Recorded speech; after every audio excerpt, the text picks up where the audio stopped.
Hello, Planet Watchers. How is everybody doing?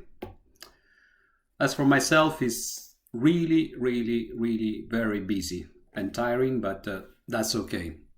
So this is one of those weeks where this AMA may not look that glamorous because it's a very real life week. We are working a lot in the background to deliver all that we know that we need to deliver and that we promised. And work is proceeding according to plan. As you know, there are a number of open issues. We are doing some extensive network testing. There are lots of things going on and things are progressing. So I won't be making any very fancy announcement, although something nice is coming in the next slide. But again, we are making progress. So I'm fairly satisfied with how things are going. So let's get into some concrete matters, some real matters. The first thing I wanted to mention is that very soon, which means most likely tomorrow or say at the latest by the end of the week, we'll be releasing yet another update to our app. And again, this doesn't sound glamorous, but it's very important because there are a number of upgrades which are relevant and useful. Namely, one thing is that you'll be able to set the device location much more easily than today without inputting addresses, but just using the map and clicking on the approximate location of where the sensor is installed. So again, it's quite useful. It will make processes a bit more seamless, let's say. So I think it's a good thing. There will also be something nice related to the management of collectibles. As some of you might know, we released back some months ago a collectible, a PlanetWatch digital collectible for early birds, which I think will be fun to hold and later on perhaps to trade for those who want. We'll be releasing more collectible, more NFTs. You know, NFT is not just a glamorous word for us because at the technical level, the way we manage sensors and licenses go through non-fungible tokens. So we know quite a few about NFTs, which can be used also as collectibles, and that's very trendy these days, but not just as collectibles. Anyway, there will be also more collectibles, and we are aiming to deliver an app where these collectibles can be managed easily and in a fun way. So app update is coming soon, very soon. We are working, as I said, on a number of not so glamorous things, but very important ones. Another one, we are working to reduce your need to submit tickets because there is a very large number of tickets being submitted every day in the hundreds. And as you can imagine, this puts a lot of strain on resources. And if we find a clever way to reduce your need to submit tickets, that's a good thing. One of the things we are working on, which has been promised some time ago, I must say, is updating and enlarging, so improving the set of frequently asked questions. So once this job is completed, many times your ticket will be answered as please refer to FAQ number 1234. And of course, if your issue requires special attention, you will get special attention. But I think there is quite significant scope for delivering more comprehensive and up-to-date FAQs, and that will be helpful to you and to us. In the meantime, please, again, just think twice or thrice before you open a ticket, and do make an effort to review the FAQs and information available on our social media and support channels to be sure that your issue is really something where you need extra help and extra support. Before we get into questions, there is one thing that I would like to say because last week I said a number of things about rewards and the goal of PlanetWatch, the importance of data. And I realized that some people interpreted this as a lack of attention to the needs of the community. This was not at all what I meant. I mean, PlanetWatch is and remains a community-driven project. I mean, individual Planet Watchers like you guys that are listening now are the core of our resources, are the starting point of our project, and are instrumental to the progress of the project. What I tried to explain last time is that in order to achieve our goals, our global, very ambitious goals, we need both the grassroots, let's say, community, the PlanetWatchers community, and the support of corporate partners. But what I said last time was not meant to be a shift of attention from the community to the corporates. It's not at all. Our challenge is to find the perfect way to build synergies between these two supported communities and deliver value to all the people who believe in PlanetWatch. So PlanetWatchers is not just a hashtag, it is the essence of what we are building.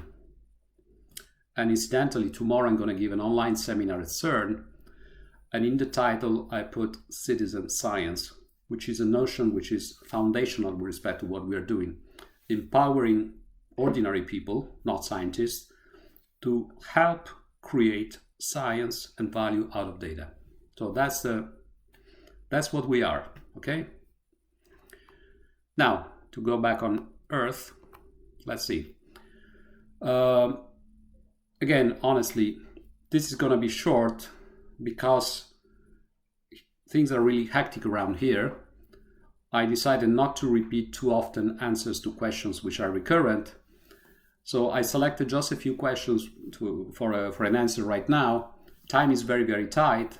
Maybe, as I said already, we should move into bi-weekly AMAs, because otherwise you might have the feeling from time to time that, well, he didn't say anything new. But not saying anything new in some cases is a good thing, because it means that things are proceeding according to plan, and this is one of those times. Anyway, let's get back into reality. Let me review a few questions that were submitted. When will you introduce shipping updates for sensors? So what is happening right now, unfortunately, is that you buy online sensors and or licenses, and follow-up emails are not up to the standard, because you get an immediate email acknowledging your purchase with an order number, but then there is a time gap between that time, if we're talking about sensors, and when your sensor becomes available for purchase, which is quite a bit of time down the line, unfortunately, because of waiting lists for the sensor that we sell. In the meantime, so you don't quite know when you will get your sensor, there is an online tool that tells you which batch, so which quarter you're expected to be able to buy. So eventually you're able to buy, and then there is another time lapse between the time of your purchase of the sensor and the time where the courier gets in touch with you and provides you with a tracking number. So we are aware that these delays are too long. So as of the next sensor batch, we should be able to introduce better follow-up in terms of providing you with information. So there will be additional emails trying to provide additional information at the critical times. So the short answer is, as of the next batch, we'll try to follow up this better for you and keep you better informed about the process. Another question. That's a very special question. So, of course, there are lots of people wishing to become PlanetWatchers, wishing to deploy sensors. Some locations, of course, according to the rule of the white paper, are kind of premium locations or priority locations because they fall in tier 1 pixels. So people feel some sort of competition to get there first.